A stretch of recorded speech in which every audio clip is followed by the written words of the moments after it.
Assalamualaikum warahmatullahi wabarakatuh. Kami dari kelompok 6 akan mempresentasikan jurnal nasional yang berjudul Pengaruh Lama Fermentasi Terhadap Kadar Alkohol Tape Singkong Manihot Utilisme Alkohol.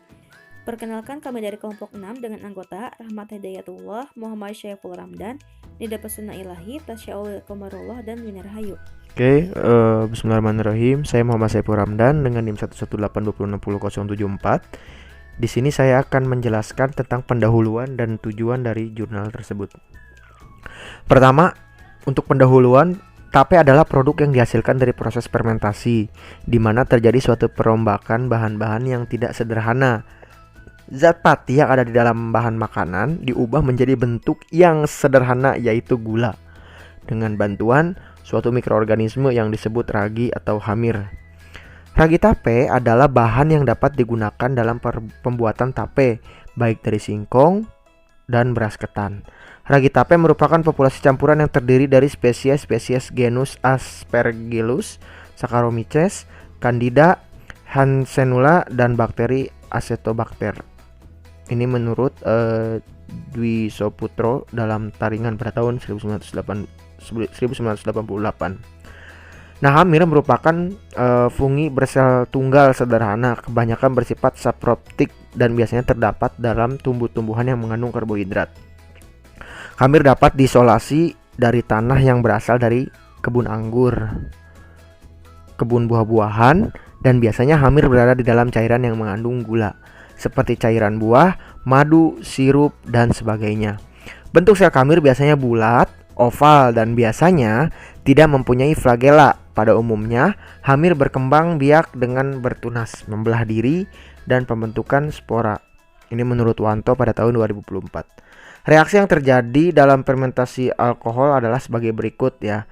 Di sini CH6H12O6, kemudian ada C2H5OH plus 2CO2 menghasilkan C6H12O5 plus 6O2 plus 6CO2 plus 6H2O. Nah, proses fermentasi tape singkong harus dilakukan secara optimal. Selain memilih bahan dasar singkong yang baik, proses pembuatan tape singkong harus benar. Ragi yang digunakan harus bermutu tinggi karena ragi merupakan bahan utama dalam proses pembuatan tape. Kesterilan ragi dan bahan dasar pembuatan tape singkong ketika akan digunakan sangat penting. Hal ini bertujuan agar tidak dicemari oleh bakteri lain. Karena jika dalam proses pembuatan tape singkong dicemari bakteri yang lain, maka proses fermentasi akan terhambat, sehingga akan mengeluarkan bakteri yang sering mengeluarkan racun yang berbahaya bagi kesehatan manusia. Selanjutnya yaitu untuk tujuan. Tujuan dari jurnal ini adalah penelitian ini bertujuan untuk mengetahui pengaruh lama fermentasi terhadap kadar alkohol tape singkong Manihot Utilisme Alkohol. Selanjutnya ada metode penelitian. Yang pertama itu ada bahan dan alat. Bahannya itu ada singkong, ragi merek NKL, etanol, aluminium foil, dan aquades. Sedangkan alatnya itu ada Erlenmeyer 250 ml, labu ukur 100 ml, pipet volume 1 ml, pipet ukur, timbangan analitik, gelas ukur, gelas arloji, mortar, seperangkat alat destilasi, seperangkat alat kromatografi gas merek HP dengan menggunakan fase gerak, kolom forapak, dan detektor TCD, kompor dandang, loyang, sendok, plastik, dan ember. Selanjutnya, ada proses pembuatan tape singkong. Yang pertama itu singkong dikupas kulitnya sampai bersih, ditimbang kurang lebih 500 gram singkong dan disortasi. Lalu singkong ditanak kurang lebih selama 30 menit. Setelah matang, diangkat dan didinginkan pada suhu ruangan selama kurang lebih 1 jam. Lalu singkong yang sudah matang ditimbang dengan berat 100 gram sebanyak 5 kali per sampel. Masing-masing sampel diberi ragi sebanyak 0,85 gram per sampel. Singkong yang sudah ditaburi ragi dibungkus dengan plastik, kemudian diikat rapat dengan karet dan disimpan selama 24 jam, 48 jam, 72 jam, 96 jam, dan 120 jam pada suhu kamar. Mengulang perlakuan tiap di atas hingga didapatkan 3 kali ulangan. Terus selanjutnya ada destilasi alkohol pada tape singkong. Yang pertama ditimbang 25 gram tape ketan hitam atau tape singkong dan ditumbuk sampai halus. Ditambah 25 ml Aquades. Lalu campuran dimasukkan dalam labu alas bulat dan labu destilat dipasang pada alat destilasi dan ditetapkan pada suhu 78 derajat Celcius sampai 100 derajat Celcius. Kemudian didestilasi dan didestilat hasil destilasi ditampung dalam tempat terpisah. Destilasi dihentikan jika sudah tidak ada destilat yang menetes dalam penampung tersebut. Destilat yang didapat ditimbang dalam satuan gram, lalu dimasukkan dalam botol kecil dengan ukuran 100 ml dan ditutup rapat. Nah, destilat yang disimpan dalam botol siap untuk dianalisis dengan menggunakan kromatografi gas. Terus selanjutnya ada pembuatan kurva baku etanol. Nah, dibuat dari seri konsentrasi 1, 3, 5, 7, dan 9%. Satu dari masing-masing konsentrasi disuntikan ke dalam kolom. Luas puncak etanol dari kromatogram dihitung. Kurva baku dibuat dengan memplotkan rasio luas puncak etanol dengan kadar etanol. Persamaan kurva baku dengan regresi linear. Terus kedua ada analisis kadar etanol dengan kromatografi gas. Nah, diambil dari masing-masing larutan singkong dan disuntikan ke dalam kolom melalui tempat injeksi. Luas puncak etanol dari kromatogram dihitung. Lalu, kadar etanol tape singkong ditentukan dengan menggunakan persamaan kurva baku. Yang terakhir, teknik analisis data. Nah, data yang telah diperoleh dalam hasil penelitian ini dianalisis dengan analisis varians atau kita sebut dengan ANOVA untuk menguji adanya perbedaan konsentrasi kadar persen etanol tape singkong selama fermentasi. Apabila terjadi perbedaan yang signifikan, maka dilanjutkan dengan uji BNT dengan taraf 1%. Yang pertama, pembuatan tape singkong. Proses fermentasi tape singkong harus dilakukan secara optimal. Selain memilih bahan dasar singkong yang baik, proses pembuatan tape singkong harus benar. Ragi yang digunakan pun harus bermutu tinggi, karena ragi merupakan bahan utama dalam proses pembuatan tape. Kesterilan ragi dan bahan-bahan dasar pembuatan tape singkong ketika akan digunakan sangat penting. Hal ini bertujuan agar tidak dicemari bakteri lain. Karena jika dalam proses pembuatan tape singkong dicemari bakteri lain, maka proses fermentasi akan terhambat, sehingga tape akan mengeluarkan bakteri yang sering mengeluarkan racun yang berbahaya bagi kesehatan manusia. Tape singkong dibuat dengan komposisi singkong dan ragi dengan perbandingan 10:0,085. Ragi yang digunakan adalah ragi merek NKL yang biasa digunakan di pasaran. Secara singkat, perubahan biokimia selama fermentasi tape dapat ditulis sebagai berikut. Bisa dilihat ya, ada gambar mengenai reaksi fermentasi alkohol tape singkong. Mula-mula, pati dalam singkong akan diubah oleh enzim amilase yang dikeluarkan oleh mikroba tersebut menjadi maltosa. Maltosa dapat dirombak menjadi glukosa oleh enzim maltase. Glukosa oleh enzim zimase dirombak menjadi alkohol. Alkohol yang dihasilkan dari proses fermentasi tape singkong kemudian dianalisis dengan menggunakan metode kromatografi gas atau GC. Pada fermentasi tape yang lebih lanjut, alkohol oleh enzim alkoholase dapat diubah menjadi asam asetat, asam pirufat, dan asam laktat. Terbentuknya asam asetat, asam pirufat, dan asam laktat karena adanya bakteri acetobacter yang sering terdapat dalam ragi yang bersifat oksidatif. Nah, di sini ada skema jalur fermentasi alkohol oleh Homirin. Bisa dilihat ya gambarnya. Nah, pada proses fermentasi anaerob, mula-mula glukosa dipecah menjadi asam pirufat yang melalui lintasan Embden Meyerhof Pamas atau EMP. Setelah itu terjadi dekarboksilasi asam pirufat menjadi asetaldehida. Nah, asetaldehida tereduksi menjadi etanol, yaitu menerima elektron hasil oksidasi asam gliseraldehida 3-fosfat. Melalui proses fermentasi anaerob ini, 90% glukosa akan dirubah menjadi etanol dan CO2. Yang kedua mengenai destilasi alkohol pada tape singkong. Adapun tahapan metode destilasi adalah ditimbang 25 gram tape dan ditumbuk sampai halus dengan menggunakan mortar. Penumbukan tape bertujuan untuk memudahkan etanol yang terkandung pada tape untuk menguap. Ditambah 25 ml Aquades, campuran tersebut dimasukkan dalam labu alas, bulat dan labu destilat, dipasang pada alat destilasi dan ditetapkan pada suhu normal etanol dan air yaitu 78 Celcius sampai 100 Celcius. Didestilasi, pada proses ini senyawa yang menguap terlebih dahulu adalah etanol dan air, karena mempunyai titik didih paling rendah yaitu 78 Celcius dan 100 Celcius, dibandingkan dengan senyawa-senyawa yang lain seperti glukosa dengan titik didih 146 Celcius dan asam asetat dengan titik didih 118,1 Celcius. Uap etanol yang keluar dari labu alas bulat akan keluar melewati pipa L dan diembunkan kembali dengan pendingin atau kondensor. Destilat yang sudah diembunkan ditampung dalam tempat terpisah. Destilasi dihentikan jika sudah tidak ada destilat yang menetes dalam penampung. Destilat yang didapat ditimbang dalam satuan gram lalu dimasukkan ke dalam botol kecil dengan ukuran kurang lebih 10 ml dan ditutup rapat agar senyawa etanol yang terdapat dalam destilat tidak menguap.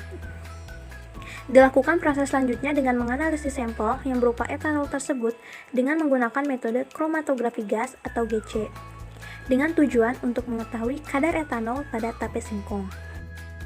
Selanjutnya yaitu pembahasan analisis kadar alkohol pada tape singkong dengan menggunakan metode kromatografi gas. Metode kromatografi gas adalah teknik kromatografi yang bisa digunakan untuk memisahkan senyawa organik yang mudah menguap. Adapun tahapan analisis ini adalah diambilnya satu dari masing-masing larutan singkong yang kemudian diinjeksikan melalui injektor. Suhu injektor itu diprogram pada 200 derajat Celcius untuk menguapkan fase cair menjadi fase gas. Filtrat cuplikan segera diubah menjadi fase gas dan dibawa oleh aliran gas pembawa menuju kolom. Suhu kolom ini diprogram antara 100 derajat Celcius dan paling maksimal 175 derajat Celcius. Metode pemrograman suhu ini digunakan agar komponen keluar dengan jarak dari satu peak ke peak yang lain tidak terlalu jauh. Jenis kolom yang dipakai adalah kolom Porapak yang bersifat polar. Kolom ini memisahkan sampel dengan kecepatan 300 ml per menit. Dalam kolom ini terjadi proses pemisahan senyawa yang bersifat sama dengan kolom akan tertahan lebih lama, sedangkan untuk senyawa yang berbeda dengan kolom akan diteruskan menuju detektor dan memiliki retensi yang singkat. Suhu detektor diprogram pada 200 derajat Celcius untuk mencegah kondensi dan cuplikan setelah keluar dari kolom. Detektor ini jenis yang digunakan adalah yang dapat mengukur kemampuan suatu zat dalam memindahkan panas dari daerah panas ke daerah dingin. Semakin besar daya hantar panas, maka semakin cepat pula panas dipindahkan. Detektor ini terdiri dari filamen panas ada yang ditempatkan pada aliran gas yang datang dari arah kolom. Gas pembawa yang mengalir ke detektor akan terionisasi oleh sumber radioaktif dan menghasilkan elektron, sehingga cuplikan dalam gas pembawa akan menguap, akan menangkap elektron itu dan mengurangi arus listrik.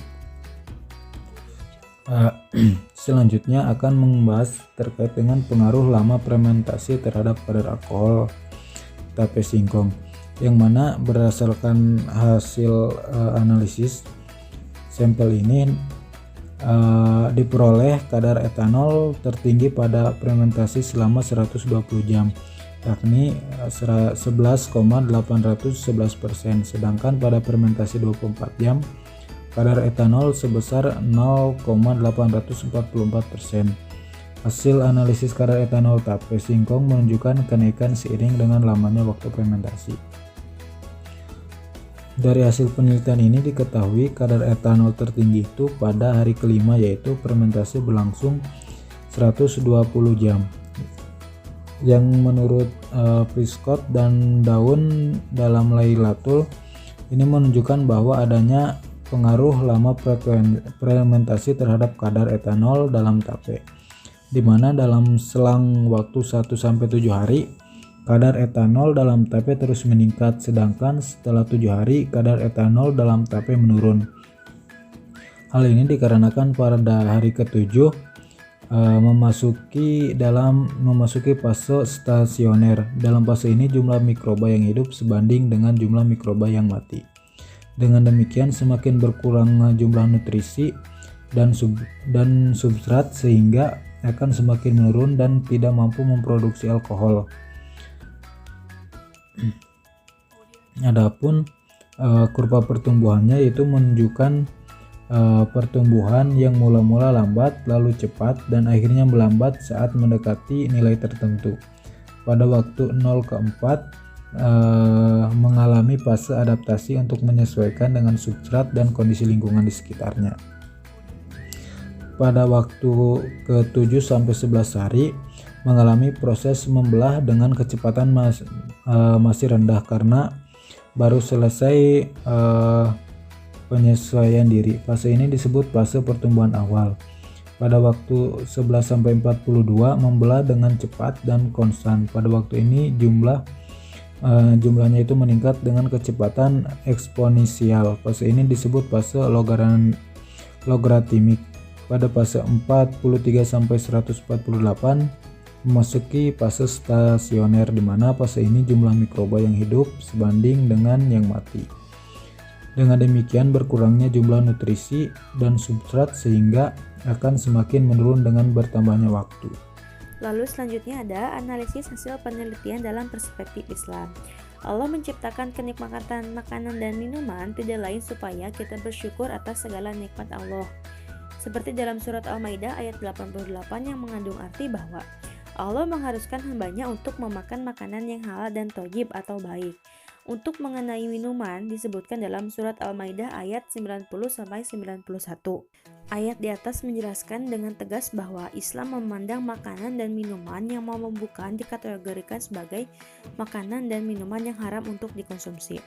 Dari kesepakatan MUI, makanan dan minuman yang mengandung alkohol tidak boleh melebihi 1%, sehingga jika ada makanan dan minuman yang melebihi 1% termasuk dalam kategori haram untuk dikonsumsi. Nah, berdasarkan penelitian yang telah dilakukan, diketahui kadar etanol tape singkong berturut-turut yaitu sebesar 0,844, lalu 2,182, 4,904, 6,334, dan 11,811. Tingkat kadar alkohol tape singkong yang mencapai 11,811 tersebut kurang layak dan sebaiknya tidak untuk dikonsumsi umat Islam. Melalui surat Al-Baqarah, Quran secara objektif bahwa menegaskan khamr dan judi memiliki segi positif dan negatif. Karena segi negatifnya lebih besar, maka hukumnya menjadi haram. Ayat di atas juga menyatakan bahwa ilat diharamkannya khamr adalah memabukkan. Jadi, ilat atau penyebab bukan adanya alkohol di dalamnya. Karena jika ilat adanya alkohol, dalam buah-buahan pun juga terdapat alkohol. Jadi dengan demikian dapat dinyatakan bahwa haram bagi siapa saja jika secara umum memabukkan, baik karena adanya alkohol maupun tidak. Misalnya anggur, obat, dan lain-lain. Lalu haram bagi orang perorangan yang tidak mengkonsumsi sesuatu ia menjadi mabuk, misalnya durian, tetapi tidak bagi orang lain yang tidak mabuk karena pada umumnya durian tidak memabukkan. Kesimpulannya, berdasarkan hasil pembahasan dapat disimpulkan bahwa ada pengaruh lama fermentasi terhadap kadar etanol tape singkong. Kadar etanol tape singkong berturut-turut yaitu 0,844, 2,182, 4,904, 6,334, dan 11,811. Lama fermentasi 120 jam berpengaruh sangat nyata yaitu P kurang dari 0,01 pada kadar etanol tape singkong di antara lama fermentasi lainnya. Cukup sekian presentasi dari kami kelompok 6. Terima kasih. Wassalamualaikum warahmatullahi wabarakatuh.